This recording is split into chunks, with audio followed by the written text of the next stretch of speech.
Hello everyone, this is NS Alters, and today I'll show you how I painted custom artwork onto this Fatal Push. So I first just taped off the text boxes and used some primer spray to make a quick first few layers.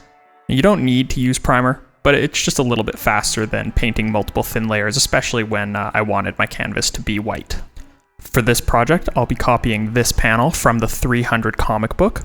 And you can see that I just photoshopped it on a 2-scale size picture. I layered that with some graphite paper, and now I'm just tracing the image onto the magic card so that I can paint everything perfectly to scale. So now that we have the picture transferred onto the card, we can kind of start filling it in paint by numbers style. Now what's most important at this point is just being very accurate with what we're painting. It's very difficult when using a palette of mostly warm colors to ever paint over mistakes. So we're just going to go nice and slow. I'm using my 5-0 brush here to make sure that I'm getting some really precise application. And I'm constantly cleaning and reapplying paint onto my brush so that I can always have good control over those colors. Now that I have all of the colors basically blocked out, I'm going to start committing to some of the harsher black lines.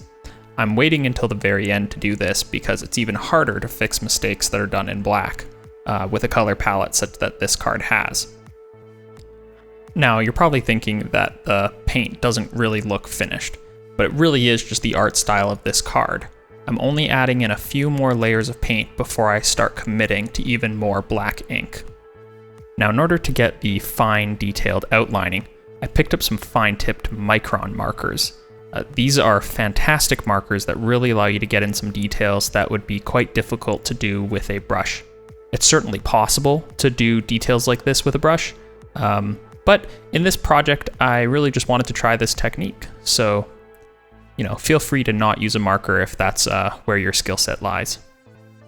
You'll notice that there is a piece of paper underneath my hand as I'm drawing. This is so that as my hand is so close to the art that I don't have any hand oils or sweat that is going to smudge the artwork. That would be absolutely devastating. So just put a piece of paper under your hand and that kind of solves that problem entirely.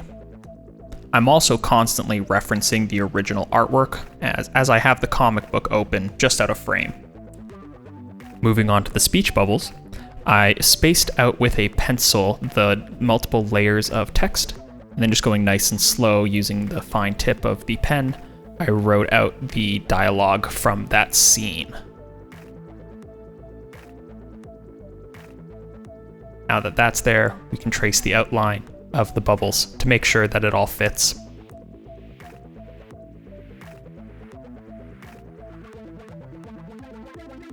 So now that it's time to do inking for the bricks on the inside of the well, this is really the only part that I didn't directly copy from the book, and I mostly just did by feel. So first I'm just using the edge of the paper there to get the perspective right, so that the radians of the lines all look nice and make the perspective feel realistic. And then I'm really just filling in, trying to copy the general feeling from the panel of the comic book to get the brick detailing.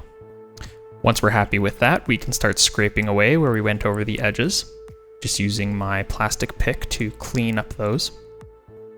Sign the card, and we're done. And there it is, one Fatal Push, ready to make outdated cultural references the next time you kick somebody in the chest. If you liked this video, please consider subscribing. Or if you want to see me alter a specific card, please leave a comment down below. Thanks for watching, and have a good day.